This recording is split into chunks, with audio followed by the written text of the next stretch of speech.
Graça e paz. Ontem, quando chegamos em casa, o pastor Otto falou para mim: você pregou muito tempo, cansou o povo. Aí eu disse para ele assim: o pastor falou que eu podia pregar até meia-noite. Eu fiquei empolgada. E agora hoje, quando o pastor fala: olha, pai e mãe, as crianças só aguentam 2 horas. Eu falei: meu Deus, será que eu passei de 2 horas? Me perdoem por isso. Mas a palavra de Deus, ela enche meu coração. A melhor coisa que eu faço na vida é ministrar a palavra. Na minha trajetória profissional, eu fui professora, fui funcionária do Banco Central do Brasil por 12 anos, advogada do banco, juíza. Mas nada é melhor do que pregar a palavra. Nada. Nada é melhor do que trazer as coisas do céu para a terra. E eu quero orar pelo privilégio de estar aqui nesse dia, nesse momento em que a igreja se prepara para abrir as portas nessa cidade, nesta nação. Pai, obrigada por esse privilégio. Obrigada, Senhor, obrigada, obrigada, obrigada.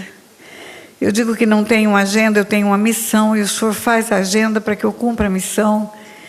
E muito obrigada porque o Senhor colocou na agenda estar aqui neste tempo, nesta hora, vendo, Pai, o que eu estou vendo com os meus olhos, sentindo o que meu coração está sentindo, de ver o Senhor fazer um portal nesse lugar e trazer para esse lugar pastores sérios, comprometidos com a Tua palavra, com o coração nas Tuas mãos, Pai, dispostos a fazer algo que seja agradável ao Senhor aqui, Pai.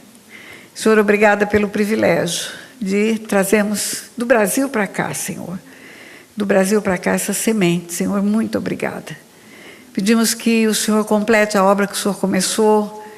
Eu sei que é o Senhor que se move no nosso meio e movimenta-se com recursos, com tudo. É o Senhor, nada temos que não tenha vindo do céu. Portanto, seja o Senhor o dono desse lugar o tempo todo, Pai.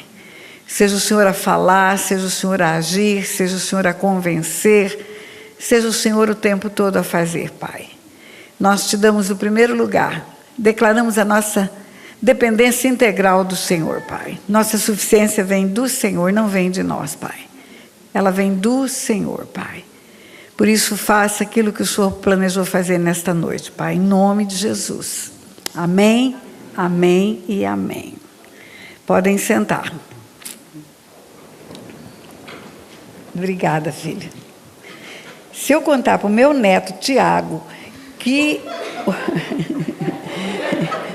esse moço, que ele admira tanto, está me servindo água, meu neto vai dizer: vó, o que está acontecendo? Eu vou dizer: Deus é Deus.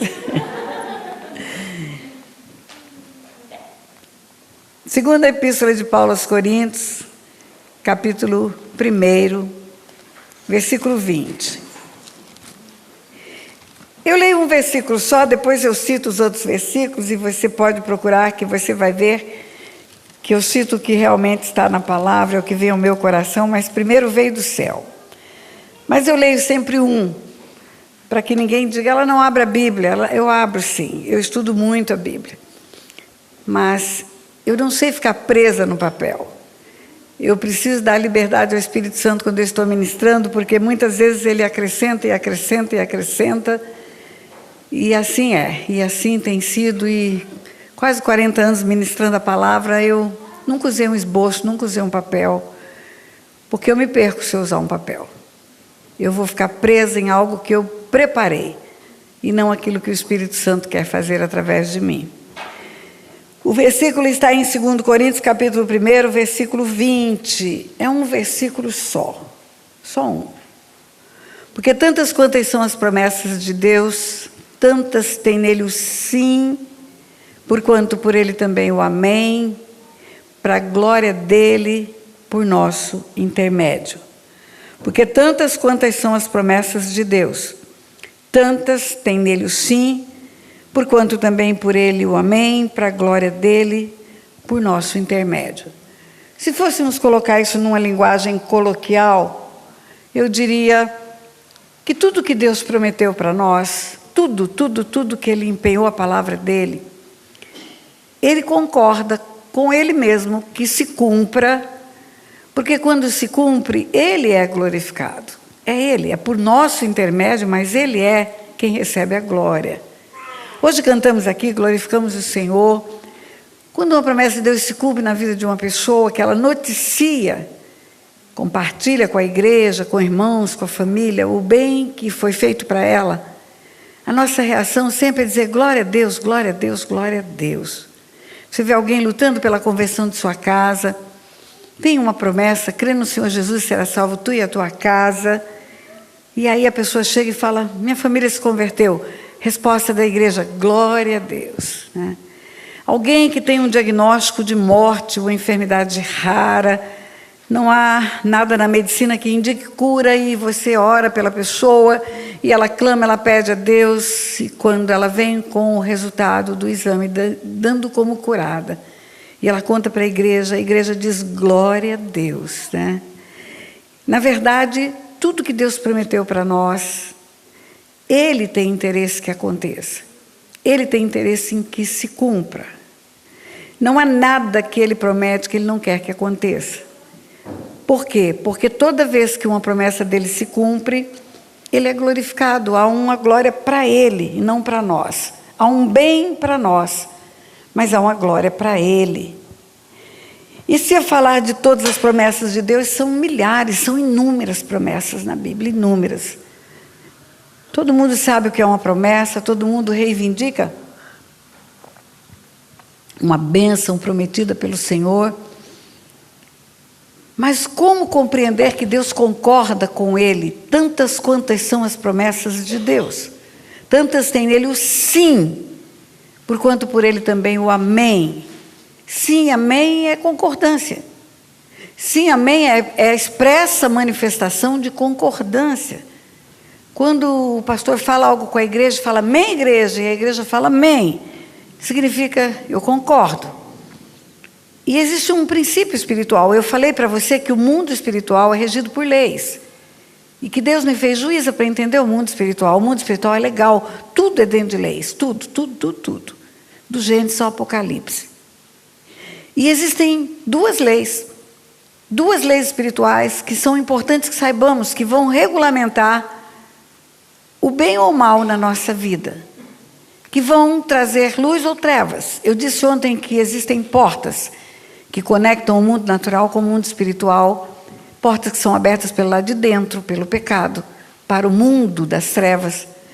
Também são fechadas pelo lado de dentro quando há arrependimento e confissão.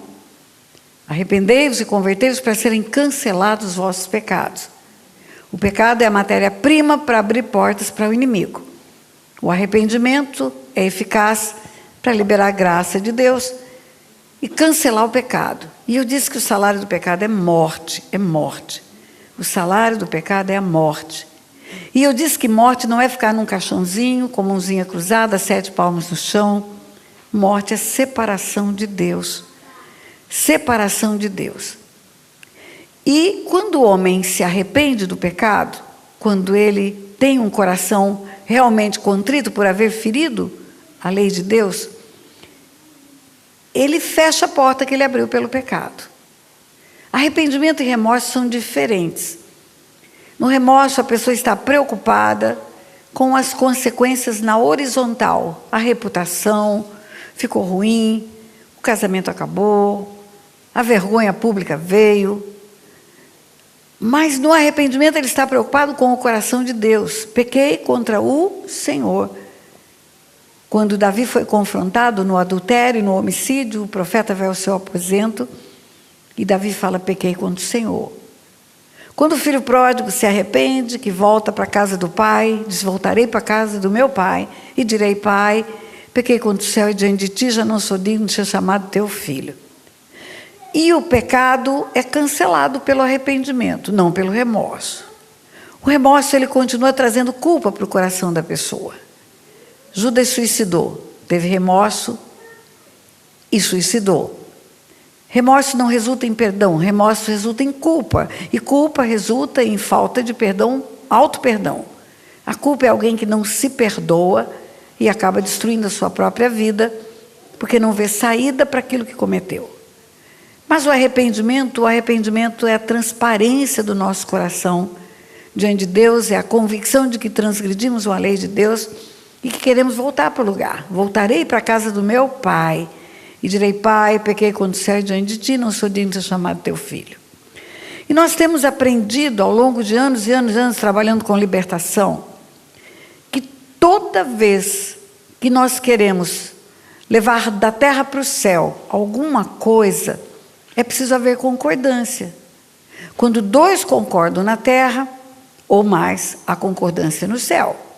Quando dois ligam na terra, liga no céu. Quando dois desliga, desliga no céu. É uma lei espiritual dada por Jesus para os homens. Foi Deus que deu essa regra. As chaves da morte e do inferno estão na mão do Senhor Jesus. Ele diz em Apocalipse: eu estou vivo, estive morto e tenho comigo as chaves da morte e do inferno. As chaves do reino dos céus, do mundo espiritual, ele deu para a igreja. E a igreja tem essa chave para ligar e desligar. E nós temos aprendido ao longo dos anos, trabalhando com libertação, que a importância de tratar com transparência a nossa história passada, para limpar diante de Deus, é confessando pecados. Duas coisas são diferentes. A primeira é o arrependimento, que cancela a morte. Cancela o que estava previsto, morte eterna, cancela o pecado. A segunda é a confissão. A confissão não tem o condão de cancelar o pecado, é o arrependimento que cancela o pecado. A confissão tem como resultado a limpeza, é purificação. Quando a palavra de Deus diz, em Provérbios 28, capítulo 13, o que encobre as transgressões jamais prospera, mas o que confessa e deixa alcança misericórdia. O que encobre jamais prospera, o que esconde jamais prospera, mas o que confessa e deixa alcança misericórdia. Então vamos lá, são duas coisas diferentes. O arrependimento é eficaz para que o pecado seja cancelado. A confissão é eficaz para que haja prosperidade. E a prosperidade não é financeira só. É tudo dar certo na vida de uma pessoa. Por que eu preciso confessar o meu pecado para as coisas começarem a dar certo?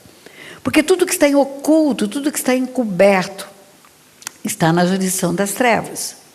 Tudo que está escondido está na mão de Satanás. Tudo que está na luz é entregue para Jesus. E você vai encontrar um texto em 1 Epístola de João que diz: se andares na luz, como ele na luz está, né? Você vai confessar os pecados.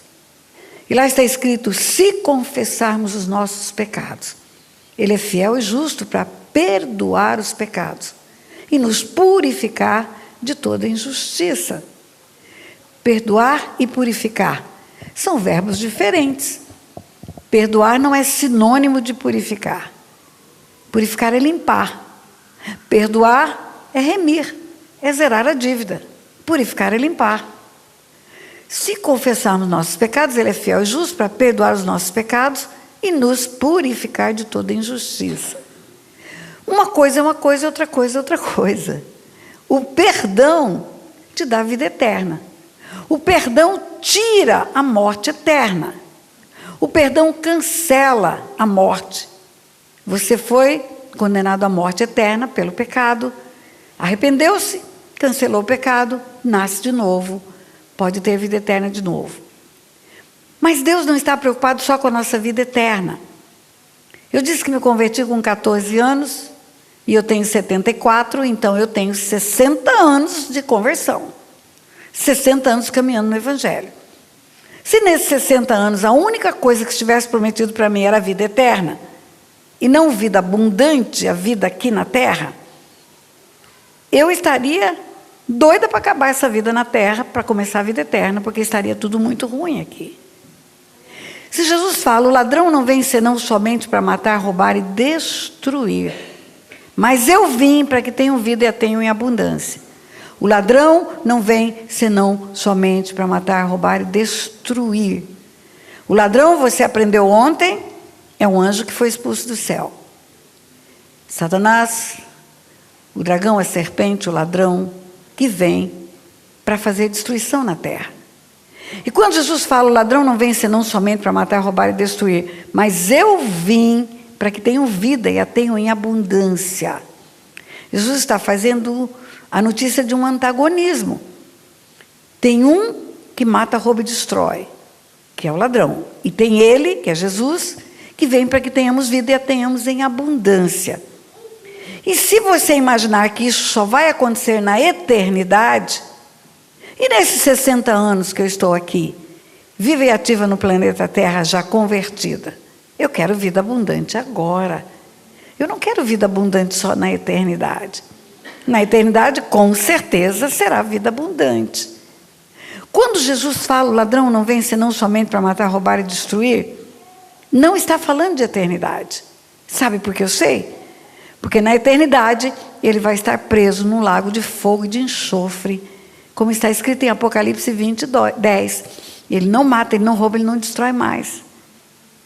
No cumprimento da profecia de Apocalipse 20:10, o ladrão, que está sobre a terra hoje, rodeando, passeando por ela, buscando a quem possa tragar, ele vai estar aprisionado. Então, na eternidade, ele não mata, não rouba e não destrói mais.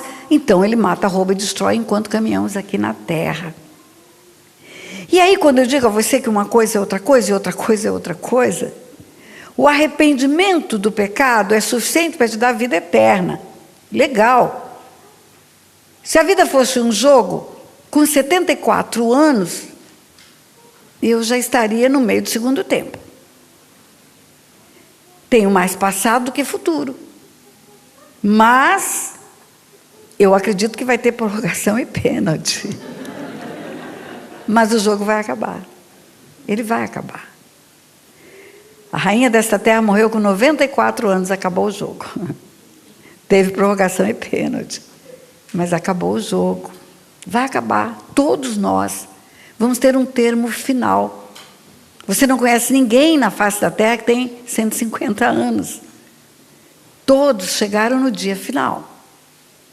E esse dia final é o dia de encontrar-se com o seu Criador, e é o dia da vida eterna, é o dia da vida plena, ou de luz ou de trevas, ou céu ou inferno, todo mundo sabe disso. Meu amigo, hoje tu tens a escolha, vida ou morte, qual vais aceitar? Cantamos isso muitas vezes. Mas o que eu quero dizer para você é que o plano de Deus não é que você tenha uma vida nesta terra com morte, roubo e destruição. O plano de Deus é que a vida eterna seja plena e a tua caminhada nesta terra, enquanto está no jogo, é para ter vida abundante. É para ter vida plena, alegria, plenitude e alegria. A minha eternidade é bem maior do que a minha vida na terra. O que é eternidade? Como que você definiria eternidade? 1 milhão de anos é pouco. 10 bilhões de anos é pouco. 808 trilhões de anos é pouco. Eternidade é bilhões de anos. Não tem fim, não tem começo. Não se pode contar. Eternidade, na verdade, não tem começo nem fim. Agora, a nossa vida aqui na terra agora, ela tem um tempo. O corpo vai voltar para o pó e o espírito vai voltar para Deus que o deu. O homem morre, o corpo volta para o pó e o espírito volta para Deus que o deu. Eu disse a você ontem que somos um espírito, temos uma alma e estamos dentro de um corpo. E o que vai descascar é o corpo. Eu costumo brincar, eu digo, eu tenho uma cabeça de 30 anos, minha memória é muito boa, mas eu tenho um joelho de 74 operado, e um ombro de 74 operado, e um quadril de 74 necrosado. Meu filho mexe comigo, ele fala, mãe, vai para o Mercado Livre e compra um joelho novo. Aí eu digo para ele, sabe Deus, para que Deus o joelho do Mercado Livre ajoelhou? Eu não quero não, eu fico com o meu mesmo, né? Vai passar, vai descascar. Tudo isso vai voltar para o pó. O que é eterno em mim? É o meu espírito. E a minha alma. E a minha alma faz escolhas. Por isso que a Bíblia fala em Ezequiel 18, a alma que pecar, essa morrerá. É a alma que vai levar o homem para o céu, para o inferno. Eu disse para você que na alma estão o meu intelecto, as minhas emoções e as minhas vontades. Vontade vai resultar em escolha. Obedecer ou desobedecer. Cumprir a palavra ou descumprir a palavra. É na minha alma que eu vou fazer a escolha de pecar ou não pecar, ou resistir ao pecado. E a alma que pecar, essa morrerá. Por isso que Deus não nos fez robôs. Não fez em série, que ele aperta um botão e todo mundo escolhe essa direção. Temos escolhas. Hoje, quando Larissa veio aqui, ela repetiu uma frase minha de ontem. As leis de Deus são protetivas. Elas não são limitativas de liberdade. Elas têm o intuito de proteger o homem, para que o homem não tenha uma morte eterna. Não matarás. Deus não está preocupado com quem vai matar. Perdão, com quem vai morrer. Ele está preocupado com quem vai matar. Quando ele fala não matarás, e uma mulher faz um aborto, por exemplo, aquele bebê que ela matou no ventre dela está no melhor lugar do universo. Ele nem viu a luz do dia. O corpo dele acabou, estava em formação, e o espírito dele volta para Deus antes de enfrentar esse mundo. Mas e essa mãe que mata a criança no ventre? O que acontece com ela? Talvez, se você der uma passadinha pela Bíblia em alguns pontos, você vai descobrir o que acontece. Quando Caim mata Abel, Deus chega para Caim e fala: onde está Abel, teu irmão? E Caim responde: acaso eu sou tutor do meu irmão? Eu tenho responsabilidade pelo meu irmão? Deus que vê tudo, Deus que sabe tudo, onisciente, onipresente, onipotente, viu Caim matando Abel. E ele diz para Caim: és agora, pois, maldito por sobre a terra, cuja boca se abriu para receber das tuas mãos o sangue do teu irmão. És agora, pois, maldito por sobre a terra, cuja boca se abriu para receber das tuas mãos o sangue do teu irmão. O teu irmão está morto, está no melhor lugar do universo, mas você está maldito na terra. E detalhe, que talvez você nunca tenha prestado atenção. Quem amaldiçoa o homem não é o diabo, é Deus. É Deus que amaldiçoa. Maldição é uma ação da justiça de Deus. Maldição é uma ação de cumprir as leis dele. É a punição. Tem o prêmio, abençoarei 1000 gerações, e tem o castigo, amaldiçoarei 4 gerações. Quem que chega para Abraão e fala: sai da tua terra, da tua parentela, para a terra que eu vou te mostrar, e te farei uma grande nação. Abençoarei os que te abençoarem, amaldiçoarei os que te amaldiçoarem. Quem amaldiçoa e quem abençoa? Deus. O Velho Testamento termina com Deus dizendo que antes que venha o grande e terrível dia do Senhor, eu falei ontem, antes que viesse o grande e terrível dia do Senhor, ele enviaria o profeta Elias. Na verdade, não é a reencarnação de Elias, é o ato profético, é o espírito profético, para confrontar famílias desengonçadas, famílias disfuncionais.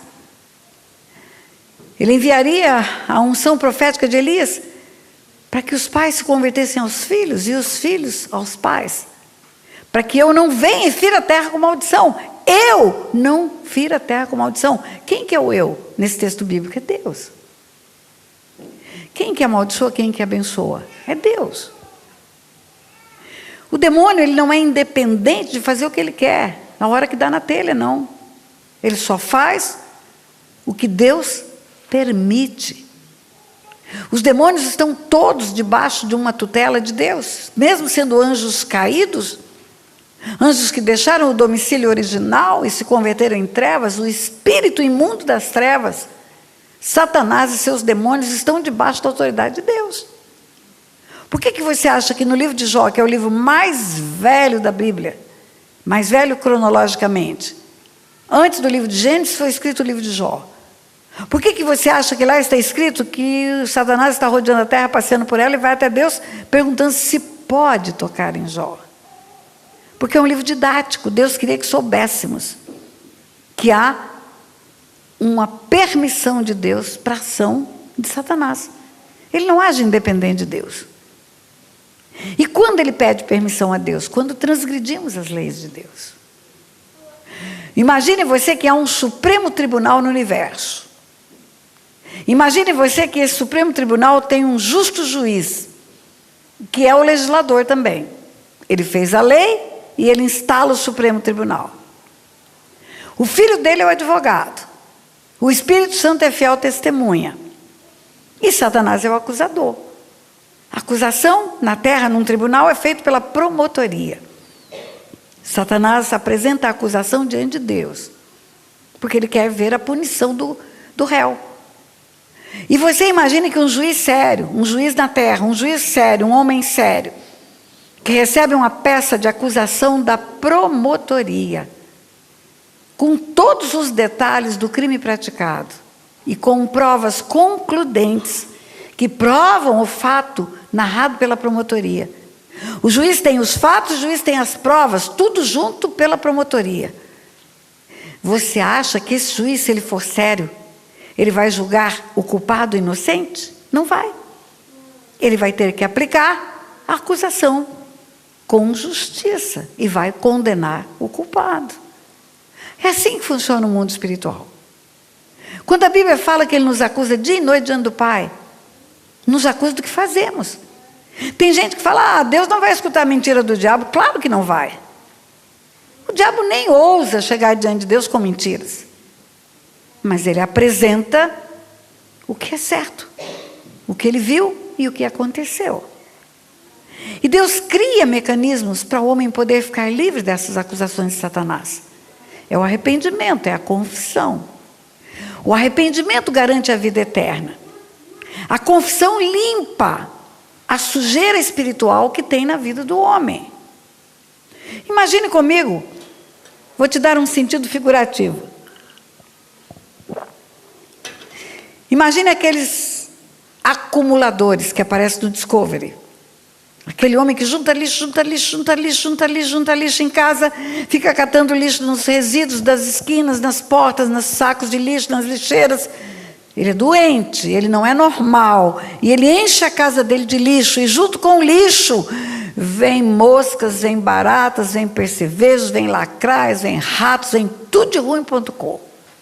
A casa fica infestada de sujeira, infestada de bichos que vêm por conta da sujeira. Aí imagine você que um dia esse homem fica curado dessa síndrome. Ele acorda e ele está curado. O que eu fiz da minha vida? Nunca mais eu vou acumular lixo. Nunca mais eu vou catar uma lixeira. Nunca mais eu vou recolher um saco de lixo. Acabou aqui. Acabou aqui. Eu sou nova criatura. Não sou mais acumulador de lixo. Nova criatura eu sou. Nova criatura eu sou. Acabou aqui o velho homem. Acabou aqui. Poxa, legal. Ele é nova criatura mesmo. Ele não junta lixo mais, nem um saquinho mais. Aquele que roubava não rouba mais, aquele que furtava não furta mais, aquele que mentia não mente mais, adulterava não adultera mais, nunca mais. Legal, ele é nova criatura. Mas eu tenho uma pergunta a fazer. Se ele não tirar o lixo que ele acumulou dentro de casa, 30 anos, não botar do lado de fora para o lixeiro levar, rato, barata, mosca, percevejo, vão desaparecer da casa dele? Não. Por quê? Porque o lixo está lá. Porque o lixo não foi retirado. Eu disse a você que o homem é que abre portas e fecha portas. É ele que convida o inimigo para entrar e é ele que manda o inimigo sair. Mas o inimigo só sai quando não tem mais nada do inimigo na casa dele. E casa é vida, família. É a pessoa que ele é. De novo o versículo de 1ª Epístola de João. A Bíblia fala, se confessarmos nossos pecados, Ele é fiel e justo para perdoar os nossos pecados. E, o E, na língua portuguesa, é uma conjunção aditiva. O que é conjunção aditiva? Adiciona alguma coisa. Perdoar o pecado e purificar de toda injustiça. Você gosta de arroz e de feijão também. Você gosta de carne e de massa. O E significa mais alguma coisa. Se confessarmos nossos pecados, Ele é fiel e justo para perdoar os pecados e nos purificar de toda injustiça. E purificar não é sinônimo de perdoar. Purificar é limpar, é tirar sujeira. A confissão de pecados é uma condição para o inimigo que entrou um dia por uma porta aberta pelo pecado, arrependido já, ser mandado embora e não voltar mais. A confissão do pecado tira do território do inimigo o direito legal de chegar nesse tribunal e dizer, olha, tem alguma coisa oculta lá, está na minha mão ainda. E porque está na minha mão eu posso tocar no que é dele, na família dele, no que é bem. Se confessarmos nossos pecados, ele é fiel e justo para perdoar os pecados e nos purificar de toda injustiça. Volta para os 2 versículos que eu te falei originariamente. O primeiro é sobre arrependimento. Está em Atos 3:19. Arrependei-vos e convertei-vos, para serem cancelados os vossos pecados. Arrependimento é oculto, é encoberto, é secreto. Ninguém sabe que você se arrepende. É algo que está dentro de você, é interior. É o coração quebrantado, aquele coração que Deus não resiste. Senhor, pequei contra o Senhor. Arrependei-vos e convertei-vos para serem cancelados os vossos pecados. Quando o pecado é cancelado, a vida eterna volta, não tem mais morte eterna.